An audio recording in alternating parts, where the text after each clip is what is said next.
All right, Mitali, thank you so much for being here today. We are so excited to hear from you and be inspired by you. And I'd love to start off with having you introduce yourself, when you graduated, what program, and what you're doing now.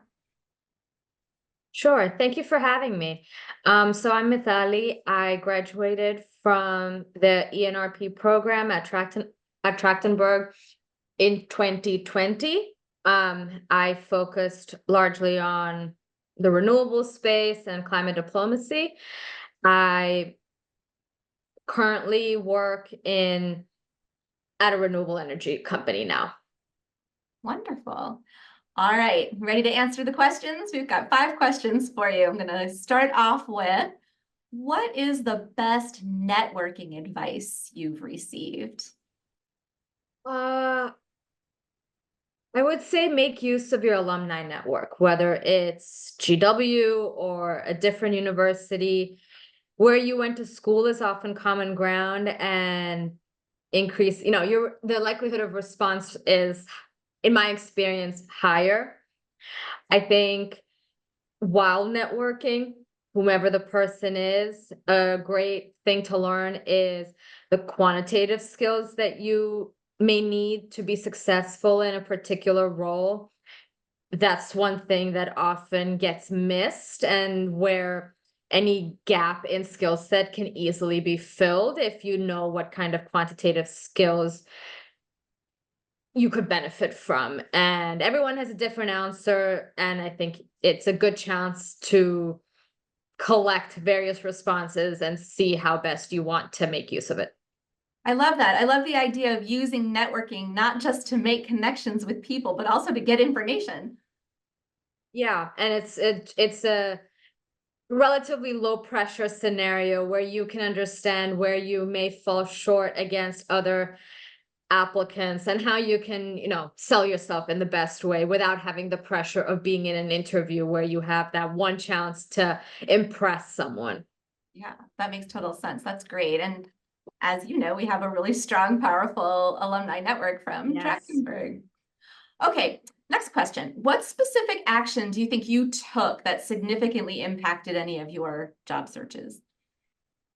Think staying in touch with my old coworkers, even places that I interned at, I made an effort to reach out to them even after I left. Even if it wasn't a place where I saw myself going back to, or my role while I was an intern isn't something I saw myself doing again. I think keeping those connections alive can help you down the road, and you're then not battling with the conflict of, oh, I haven't reached out to them in a long time. Is it going to be uncomfortable to go back to them when it's very clear I've reached out just because I need help, as opposed to I've maintained this relationship and it's a little more organic. Yeah, I mean, that's really what networking is all about, right? Yeah. Building professional relationships that last. That makes total sense. I think another thing, and I admit I could be better at this myself, but applying for jobs that you're not 100% qualified for. I think that's something you never know. I think if you're able to demonstrate that you're willing to learn and you have some understanding of the role, maybe, I don't know, you hit 60% of the boxes, or even 70%, apply for it. I think if anything, they turn you down, but maybe they're impressed that you're willing to put yourself out there and do what you need to come up the learning curve. Yeah, we've actually had students who maybe weren't quite qualified for the position that they applied for, but then the recruiter or the hiring manager said, yeah, but you might be really good for this other one. Exactly. And Yeah. that's an easy entryway, especially if you're working with a recruiter, right? Because they have this whole slew of jobs and they'll see what you could or may not be a good fit for. So I think you always take a chance. Great. And I love that you came up with the 70% number. We generally work off that same number, somewhere around 70%. I just took a wild guess, Yeah, that but was a great guess. that's nice. What do you think's been most helpful for you when you've had to prepare for interviews? I think learning about company, everyone's going to do their research before. You're not going to go to an interview unprepared.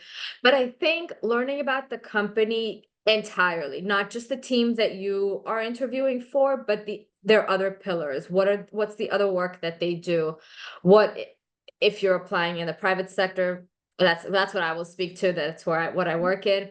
What are their corporate responsibility initiatives that they do? I think understanding the company as a whole can demonstrate real interest in wanting to work for them. And it's also, I think, great conversation starters. It can spark additional questions in an interview. And that's my second point. Have way more questions than you think you need. And of course, there's only so many questions you can ask about one department or one team before things go into compensation and other details that they might not quite be ready to disclose. But if you have questions about how you fit in a larger organization or how other teams work, other initiatives work, I think it shows a lot of curiosity and genuine desire to be a part of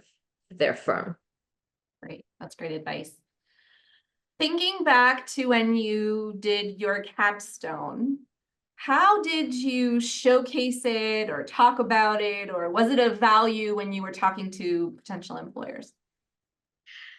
I think my situation was a little different because my capstone was with an NGO, and the work that we did and the skills that I got, like the hard skills that I learned from capstone were great, but I was also applying for jobs in a peak COVID job market. I was applying in 2020. So I ultimately went into the private sector, into renewables, which I largely got into because that was what my prior experience was before coming to do my master's. So I think capstone in my particular case was not as integral to my job hunt as maybe for someone else.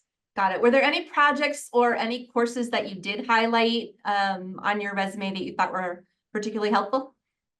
Yeah. My role when I joined this company was in development, and my my pitch sort of what makes me different from every other developer was my knowledge of policy, because I studied public policy, and I highlighted policy analysis, which is I believe is still a required course, even in the revamped version of ENRP. I highlighted environmental law. I highlighted some of the statistical courses that we took just because I think they're good skills to have. They never really, so far, have not had a direct application into my role, but it was something that I thought would be valuable to share. But for sure, policy analysis and environmental law. In the renewable space, regulations are changing with the wind. So to show that I can keep up with it and understand legislation and be able to go through very dense documents to understand the essence of what we need to do to stay in good standing, I think is a plus. Absolutely. All right, last question. What specific Okay. action would you suggest for our students who are looking to break into or advance in the field? And absolutely doing that from the private sector side would be amazing. I think networking, I think, is a huge thing. The renewables industry is very small. Everyone knows everyone or knows of someone. So it's quite easy to navigate through, and maybe relative to other industries, referrals for jobs is more probable. I think in the renewables space, as a candidate, to show flexibility and agility is huge. The regulatory market is changing every day.